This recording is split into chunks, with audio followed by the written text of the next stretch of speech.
is Erin Fosdick, and I'm with the City of Longmont's Planning Division. We're here tonight for a virtual neighborhood meeting for the Dutch Brothers Drive-Through Coffee conditional use site plan, which will be located at the Fairgrounds Marketplace. Susan, can you go to the next slide? I'm going to take a minute just to go over the agenda. I'm joined by Nick, who is representing the applicant, and he'll be giving an overview of the project here in just a second, and we'll also introduce his team.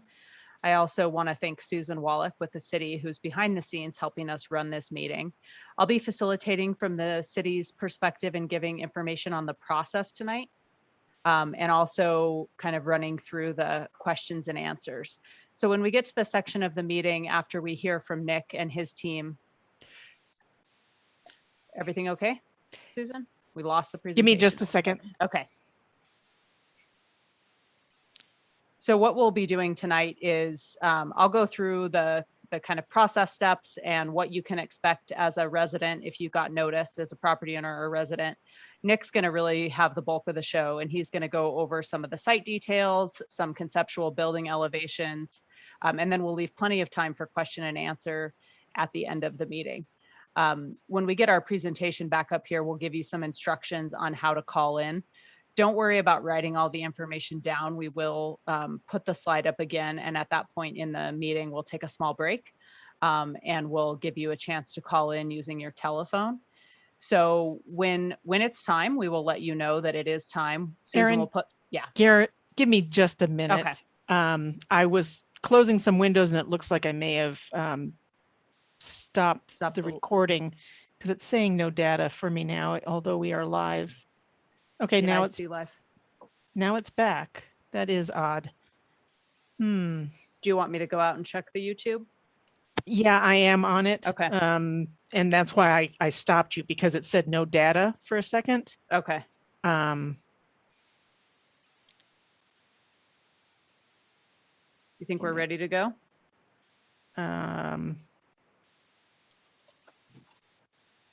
says excellent connection. So I believe we're good.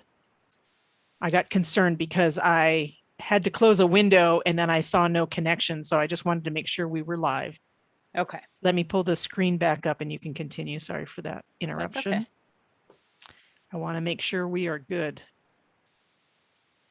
Okay, I see us on YouTube. So if we were in a in-person neighborhood meeting, this would be the point when all of our easels collapsed and your boards flew down. So we'll just pretend that we've gotten everything set back up and we're ready to go again. So sorry, YouTube audience, for that little glitch, but we are back. You have not missed anything. When it's time for your questions and comments, we'll go through this again, but you'll use your telephone to call in. We'll call on you by the last 3 digits of your telephone number. We have as much time as you need to get your questions answered tonight, but we do ask that you be respectful of other callers. So maybe ask 1 or 2 questions, and then we'll move on to the next caller, and you can use *9 to raise your hand and get back in the queue. So with that, I'll have Susan go to the next slide. And I will turn it over to Nick to go through some of the site details. Thanks. Yeah, my name is Nick Wecker. I'm a senior planner with Barghausen Consultant Engineers, and the applicant for this proposed new 950 square foot Dutch Bros Coffee drive-through. And this is showing an aerial photo of the site. We are looking at a lot just north of the existing Home Depot shopping center, and it'll be just north of the Discount Tire with a shared drive aisle that goes between the Discount Tire and our site. Next slide. And there's a detailed photo of the site with the drive aisle that we will be utilizing for access to our site, that with the Discount Tire that's directly to the south. And next slide. And there is a picture from the right-of-way showing that it's existing vacant property. Off to the left is that shared drive aisle and improvements with the Home Depot shopping center. Next slide. And so our site plan, I'll walk through the improvements here that we're proposing. It's a 950 square foot Dutch Bros Coffee drive-through. The drive-through window is at the east corner of the building, and they'll be stacking a double drive-through queuing lane for up to 20 vehicles to circulate through the site. And on the west side of the building will be a walk-up window with large canopy awning over the window for walk-up customers that wish to park and order from the building directly, as opposed to an alternative to driving through the drive-through. It's not a traditional drive-through with a menu board. This is a drive-through that will have a runner system with 3 to 4 employees that are stationed outside the Dutch Bros building at all times, that will walk to each customer vehicle and take their order and take payment with a handheld device, and that'll trigger the kitchen to begin making that order, so that the order is ready upon reaching the drive-through window. We have 7 parking spaces on this site for walk-up traffic as well, and a separate trash enclosure is also proposed off of our drive aisle. And then, as mentioned previously, we plan to share access with the Home Depot Shopping Center.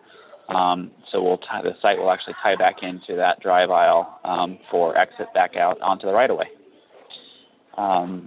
Next slide. Here is an elevation of our Dutch Bros drive-through. This is the drive-through window facing side, so this is going to be the east elevation facing the right-of-way. The building consists of a few different building materials. Has Nichiha fiber cement siding on the tower element that consists of, encompasses the drive-through window itself. That's in that dark gray color. And then we have the rest of the building is primarily stucco.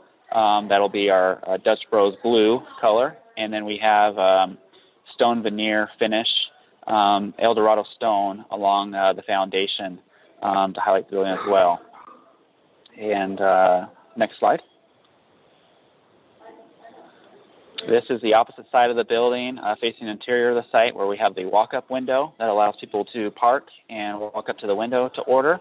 There'll be a large, about 300 square foot awning over the space that is shown here. That will have columns with stone veneer finish along the foundation and the columns, and it'll be stucco building material, blue and gray, on the building exterior. Next slide. And these are the north and south, the short side elevations of the building that still incorporate the tower element that gives it some modulation, and shows that there's also awnings over all windows and doors on this building. And you can also see a shift in horizontal shift for modulation as well. And next slide. And so I have Dustin from Gnick Architectural Studio on here as well. That is the architect on the project and can help answer any building design related questions. I am with Barghausen. We're the civil engineer on the project and can assist with answering any site plan related questions. And so between us both, we're happy to answer any questions on the project. Thanks, Nick. Before we get to questions, I want to just describe what the next steps for this project are. In the city of Longmont, prior to submitting an actual application for all major development applications, we require this neighborhood meeting. This application is going to go through our conditional use site plan process. As we indicated in our notice of neighborhood meeting, this property is part of a larger development that is also going through the process right now, and that's the Fairgrounds Marketplace. And so that project is creating the lots. This will be one of the lots. This property is zoned mixed use regional center, and drive-throughs are a conditional use. So that means that the Planning and Zoning Commission is the decision-making body. After this neighborhood meeting, the applicant can't submit an application to the Development Review Committee, who will review the application to ensure compliance with our city codes and regulations. And then they will make a recommendation to the Planning and Zoning Commission. If you received a notice of this neighborhood meeting, you'll also receive a notice of application when we do get an application submitted. And that'll be a letter similar to what you received for the neighborhood meeting. The DRC will conduct a thorough review, and our DRC is made up of many city departments, including obviously planning, but also public works engineering, drainage, water, wastewater, fire, building services, and a number of other departments. So they'll go through a couple iterations likely of review to again ensure that codes and regulations are met. When they feel that that has been achieved, they will go ahead and submit a recommendation to the Planning and Zoning Commission, who, as I mentioned, is the decision-making body. The Planning and Zoning Commission will hold a public hearing on this application. So you will receive a notice of that public hearing. It will be a letter. And again, we will post the property as well when there's a public hearing and when we have the notice of application. So there'll be a new sign out there. You are welcome certainly to attend the public hearing and offer testimony, but I would encourage you, if you have questions or comments, to let the applicant know that tonight, just so they can incorporate your feedback earlier on in the process. So that's sort of what to expect in terms of next steps. With that, we'll go ahead and put the instructions to call in up. Again, we're going to take about a 4 or 5 minute break to give people time to get into the queue. If you have questions and comments, we will call on you by the last 3 digits of your telephone number. We're going to ask that you state your name and address for the record. That'll be used in lieu of our sign-in sheet tonight. So you'll see the toll-free number here. When you call in, you'll be prompted to enter the meeting ID. That's 898-9930-6167. If you're asked for a participant ID, you'll hit the pound sign. Again, Susan will call you by the last 3 digits of your telephone number. We'll ask you to unmute. You can go ahead and state your comment or ask your question. Again, if you have multiple questions, please try to limit those to maybe 1 or 2 and then get back in the queue just to make sure we give all callers a chance to participate. So with that, we'll take a short break and we'll be back with you for comments and questions. Thanks so much.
All right, I'm going to go ahead and drop the slide, and then we'll wait for our live stream to get caught up.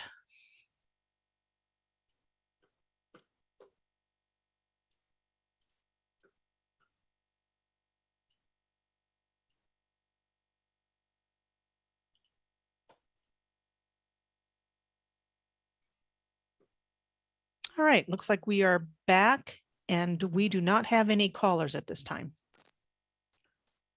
Okay, thank you, Susan.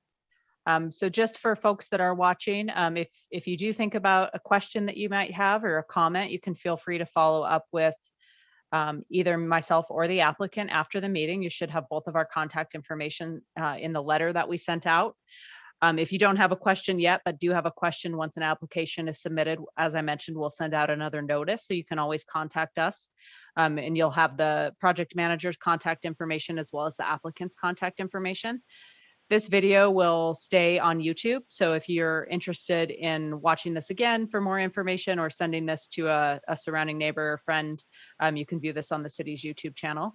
I'd like to thank Nick and the rest of the applicants team for joining us tonight and providing information on the Dutch Bros Coffee Shop. We look forward to receiving an application, and thank you to Susan for hosting the meeting and getting us through our initial technical difficulties. So thanks for being such a good sport about that, Susan, and everyone have a great night. Thanks so much. Thank you.